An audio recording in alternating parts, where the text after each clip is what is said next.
আজকের সেশন হচ্ছে projectile motion নিয়ে। তো প্রজেক্টাইল মোশন ক্লাস 11-এ আছে। তো প্রজেক্টাইল মোশনের বেসিক ব্যাকগ্রাউন্ডটা কি আমি তোমাদের সেটা বলতে চাই। তো আজকের সেশনটা হবে যে প্রজেক্টাইল মোশন পড়তে গিয়ে অনেক রকম ডাউট তৈরি হয় ছাত্রদের মনে, সেই ডাউটগুলো ক্লিয়ার করাই কিন্তু আমার মেন উদ্দেশ্য আজকের এই মোশনটা তোমাদেরকে ডেমনস্ট্রেট করবো। তো প্রজেক্টাইল মোশন এক্সাম্পল কি, তোরা একটা ক্রিকেট ব্যাটসম্যান এখান থেকে বল হিট করলো, সেই বলটা এখানে গ্রাউন্ডের বাইরে গিয়ে ছক্কা হচ্ছে, বা কখনো বলটা তোমার কি হচ্ছে একটা লোয়ার হাইটে গিয়ে কাউরি হাতে ক্যাচ হচ্ছে, বা কখনো অনেকটা হাই গিয়ে কাউরি হাতে ক্যাচ, কখনো ছক্কা। সো ক্রিকেট ব্যাটসম্যান যখন কোনো বলকে হিট করে, so that's an classic example of the projectile motion, right? তার মানে ব্যাটসম্যান কি হচ্ছে, ব্যাটসম্যান প্রজেক্টাইল মোশনটা ভালো বোঝে obviously. Same for other application কি হচ্ছে, যখন আমরা সেলিং হচ্ছে, তো সেলিং এর সময় এই যে সেলটা ঠিক যে অ্যাঙ্গেল করে ছোড়া হবে, সো ডিপেন্ড করে আমার requirement. Like if I have to cover a mountain, like মাউন্টেনের ওপরে টার্গেট আছে, দেন আমার এই থিটা অ্যাঙ্গেল ইনক্রিজ করতে হবে।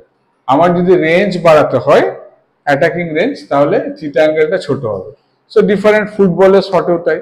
তো ডিফারেন্ট রিয়েল লাইফ ফুটবল যখন কোনো ফুটবলার শট করে, গোলকিপার যখন শট করে ঠিক অনেক দূরে গিয়ে পড়ছে, বা পেনাল্টি শুট আউট যখন হয়, তখন যে যে বলটা শট হচ্ছে তখন অ্যাঙ্গেলটা ডিফারেন্ট থাকে গ্রাউন্ডের সাথে।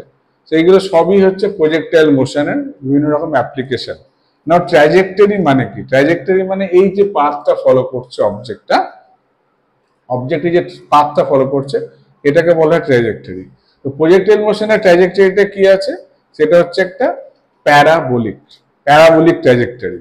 প্যারাবোলিকের ইকুয়েশন কি এমন হয়, y square is equal to 4x or x square is equal to 4ay, for example. That means there is a relation between x and y, the non-linear relation, like okay, so একটা পাওয়ার square হচ্ছে। এখানে আমরা দেখব এই প্রজেক্টাইলেও রিলেশনটা parabolic relation হবে। আর এখানে কি টার্ম কি আছে, একটা হচ্ছে হরাইজন্টাল রেঞ্জ, একটা vertical max height and total time of flight. এই তিনটে প্যারামিটার আমাদের প্রুভ করতে দেওয়া হয় বা আমরা প্রুভ করে থাকি। এবং তোমাকে কি করতে হবে, how to get it ready, you have to practise it by two things. Main important কি, যখন যে ভেলোসিটিতে অবজেক্টটাকে তুমি ফায়ার করছো বা বলটাকে থ্রো করছো, তার দুটো কম্পোনেন্ট, একটা ইউ কস থিটা, একটা u sine theta. So this two component vector are independent of each other, they are independent. So u cos থিটাটা কি করছে, হরাইজন্টাল মোশনটা কন্ট্রোল করছে, u sine theta vertical motion control করছে। এই ব্যাপারটা ভালো করে বুঝে নাও। ভার্টিক্যাল মোশনে আমরা কি কি জানি, যখন অবজেক্টটা আপওয়ার্ড যাচ্ছে, v is equal to u minus g t, v square is equal to u square minus 2gh and h is equal to u t minus half g t square. ঠিক সেই ভার্টিক্যাল মোশন এখানে অ্যাপ্লাই করা হবে। ইনিশিয়াল ভেলোসিটি হচ্ছে u sine theta, that's it. Max হাইটে এখানে কি হবে, ভেলোসিটি 0 হবে। তাহলে টোটাল টাইম অফ ফ্লাইট এখানে কি হচ্ছে, from this point to this point it will B u by g, or vertical motion u হচ্ছে u sin theta, time of rise will be time of flight u sin theta by g, and time of descent is also u sin theta by g. এগুলো vertical মোশনের ইকুয়েশনটা যত ভালো জানবে তত you can derive the thing easily. Now let's go to the board, যেখানে আমরা practice করেছি, আমি তোমাদের দেখাবো। তোমাদেরকে বাড়িতে এইভাবে প্র্যাকটিস করতে হবে, okay? Then only it will be ready for you. তাহলে এটা এক্স অ্যাক্সিস, এটা y axis, x and y axis, ঠিক আছে? নাও হোয়াটস হ্যাপেন, এদিকে u cos theta, in this direction you have the u sine theta. Now at this point এখানে maximum velocity কত, velocity 0 হলো, vertical হাইটে 0 velocity. তাহলে u v is equal to u minus g t, so v 0, you is equal to t is equal to u by g, time of fly, time of rise. Now here vertical motion u কত, u sin theta, তাহলে এটা হবে u sin theta by g। এটা হয়ে গেল time from here to here, half time, again from this max position of height to ground, এটা হবে again u by g, okay? So total time of flight is 2u sin theta by g, 2u sin theta, এখানে u এর জায়গায় u sin theta বসে দিলাম, তাহলে total time of flight আমি পেয়ে গেলাম। নাও এই যে রেঞ্জ, হরাইজন্টাল রেঞ্জটা কত হবে? হরাইজন্টাল কম্পোনেন্ট হচ্ছে u sine theta and total time of flight is 2 u sin theta by g. So you have to multiply u cos theta. দেখো এখানে আমরা ডেরিভেশনটা করেছি। It will be, if you come here, কিছু চকবোর্ডে আমরা কাজ করেছিলাম, maximum range r is equal to u cos theta, the horizontal velocity multiplied by the total time of the motion, total time of flight, 2 u sin theta by g. এটা multiply করলে we are getting r is equal to u square sin 2 theta by g. Now sin 2 theta, 2 sin theta cos theta মানে sin 2 theta. তাহলে ট্রিগোনোমেট্রির এই ব্যাকগ্রাউন্ডটা তোমাদের জানতে হবে যে sin 2 theta means 2 sin theta cos theta. Okay?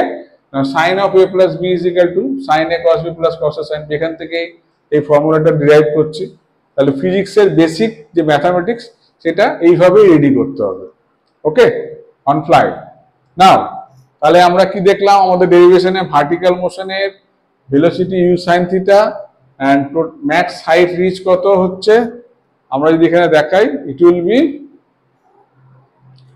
Late me focus it more, yes, h is equal to u square sin square theta by 2g. General formula কি ছিল? u square by 2g max height, সেটা এখানে reduce হয়ে গেল u square sin square theta by 2g, because max velocity ছিল u sin theta, u sin theta. ওকে? তাহলে তুমি maximum height পেয়ে গেলে। নেন অলসো তুমি যদি রেঞ্জ ক্যালকুলেট করো, x is equal to u cos theta into t, so t is equal to 2u sin theta by g, right? এই টিটা এখানে বসালে x আসছে max range, it's coming around r is equal to u cos theta into t. ঠিক আছে? তো রেঞ্জও পেয়ে গেলে। এইভাবে তোমাকে প্র্যাকটিস করতে হবে বাড়িতে টোটাল ব্যাপারটা। আর এটা হচ্ছে কি, the motion, the trajectory motion, and it's an parabolic equation, right? It's an parabolic, if you see, and you have to practice this part also. Y is the vertical height is equal to ut minus half gt square. G upward motion e g হচ্ছে negative, downward মোশনে g positive, upward মোশনে g is negative. Y is equal to ut minus half gt square, vertical মোশনের u sin theta, আর t মানে x by u cos theta. So we replace, and this is the the quadratic equation, right? The trajectory, and this, the reason like y is proportional to x square, that's why this is a parabolic trajectory. Okay? So that's it for today. তোমরা go and practice like this, and any question please let me know. আমরা এইভাবে just core ব্যাপারটা তোমাদের সঙ্গে discuss করব, so that it will really help you. Okay? So thank you. Okay.